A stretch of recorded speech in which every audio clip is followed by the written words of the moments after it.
episode of Popcorn Heroes. I am your host, Pedro, and today I will be doing a Lone Wolf review of The Little Things, an HBO Max original. Yeah. So I'm going to keep this one short and sweet, kind of like the other one I did. And yeah, let me give you the premise. So, this movie follows Denzel. I'm just going to call everyone by their actor names because I don't even remember their character names. So this movie follows Denzel, a sheriff in Bakersfield, and he gets called to LA for some stuff like collecting evidence or something. And then he gets there and he finds out that there is a recent murder that happened. And apparently it's been a couple murders that have been going on. And he realizes that the MO of the killer is very similar to an unsolved case that he had back when he was in LA. And he teams up with Rami Malek, the detective in LA, to find out what's going on. Yeah, it's pretty much the gist of it. And all right, so I'm gonna give you my 1 out of 5, and then tell you why, and then I'll get into the spoilers of it. So, all right, 1 out of 5. I actually give this movie a 2 out of 5. I tried to like it, but I just straight up didn't like it. I didn't necessarily hate it because there's still some stuff going for it. You know, I really liked the actors, these three powerhouses, you know. But yeah, man, overall, I just didn't like it. The story, I didn't feel fulfilled by the end. The plot had a lot of good potential, but I realized really quickly by the halfway point it wasn't really going anywhere. It kept giving me vibes of other movies that did it way better. And yeah, man, in the end it just didn't really go anywhere. It had a good atmosphere, but if you don't give me like a nice payoff, or even a payoff, period, it just doesn't feel like it was worth it. So like I said, great acting, great atmosphere, and then nothing, man. So overall, I wouldn't watch it again. I wouldn't recommend it. Even people that like crime thrillers, because I love crime thrillers. And yeah, man, just wasn't feeling it. Sorry. Rami, Denzel, and Jared Leto, they all did great, but that's a no for me. So yeah. All right, time to get into the spoilers of it, of the reason why, the main reason why I didn't like it. So, yeah, going into this movie, I was like, man, I freaking love crime thrillers, you know, neo-noir and all that. And, you know, like Seven or Fargo or like Mystic River, like those are all like great, like classic movies, right? So I'm going into this with the idea that it's going to be something like that, right? And then it just pulls you, the whole movie pulls your chain. You're thinking that it's Jared Leto, which I knew it wasn't going to be Jared Leto.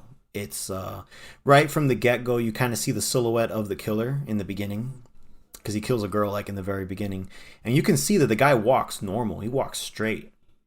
But when you first see Jared Leto, they set him up. He's real creepy. He's like obsessed with murders. He's a collector. He collects evidence of it. You could tell he's real creepy, but he's got like a gimp leg.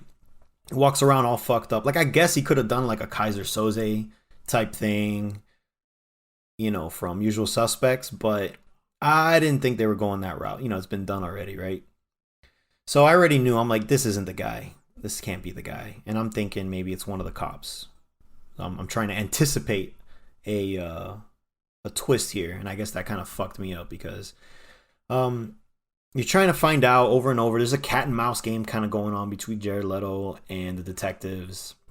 And there's always something, there's something about Denzel's past, this dark past that you kind of get hints about, and he doesn't want to talk about it. But by the time you really get to the end, it's this build-up, right? It's this build-up where they're going to catch Jared Leto in the act or whatever. And then Rami ends up accidentally killing Jared Leto. The star detective ends up killing this guy by accident. Sort of. He just slams his head with a freaking shovel. And then Denzel and him got to go cover it up and everything. But they start checking, you know, they check his house, they check everything. You realize real quickly that he's not the guy. He's not the guy at all. But of course, for Denzel to make Rami feel better, he plants some evidence, a red beret that one of the girls that's missing in the movie, that was something that Rami would always say, like, oh man, the red beret, like, does he have the red beret? And then that would solidify that he got the right guy. So Denzel plants the red beret, gives it to Rami so that Rami can feel better, like, yeah, I got the guy. But we already know what Denzel did. He covered it up. And then we get the flashback of the whole event that has been keeping him down, his secret. And you find out that he did a cover up back when that murder happened. I guess one of the girls, they got kidnapped previously, was escaped and was running away, and he shot her at night and killed her. So they covered it up to make it look like there were, 3 or 4 murders, pretty much an extra murder than already happened. So that was his dark secret, and that's why he went over to Bakersfield. So you pretty much show that he's done cover-ups too, and this isn't his first rodeo on cover-ups. But then it kind of just ends there. Like, that's it. They didn't catch the killer. They don't even know who the killer is. The killer's still out there. It's just kind of a weird spot in the story, because it's like, yeah, you made Rami feel better short term, but as soon as another murder happens with the same MO, he's going to know immediately, like, oh shit, it's the wrong guy. So yeah, man, it wasn't even like, it wasn't a good ending. It wasn't a that's the best way to say it. I just really didn't enjoy it. Like, I enjoyed the beginning because it, like I said before, it built like a great atmosphere. It did a nice, cool setup for these characters, but just nothing just didn't go anywhere. It just felt like a chore for me to continue to watch it without any resolution whatsoever. Even a bad resolution would have been fine, but this was zero resolution. This is like the ending of Sopranos, where the screen just turns black and you're just like, all right, I watched, I don't even remember how many fucking seasons they had, 6, 7, 8 seasons of this, and that's it? That's what you give me? So that's kind of how I felt with this one. I'm just like, damn. All right. Let's see what else is on TV. So yeah, big bummer. I'm glad that it was on HBO Max. That saved this movie. This movie would have came out in theaters. Immediately everyone would have been like, yo, don't watch this shit. And it would have bombed hard at the box office. No one would have cared. So yeah, man, good for this movie for doing the right choice and doing the whole Warner Brothers streaming route. But yeah, man, definitely do not recommend. There's better crime movies out there. Just look them up, best ones of all time. I guarantee this one ain't gonna make the list ever. So yeah, those are my 2 cents. 2 out of 5. Didn't like it. So that's it. That wraps up my review of The Little Things, the HBO Max original exclusive film. So alrighty, guys.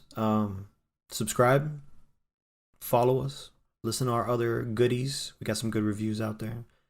And take care. Bye-bye.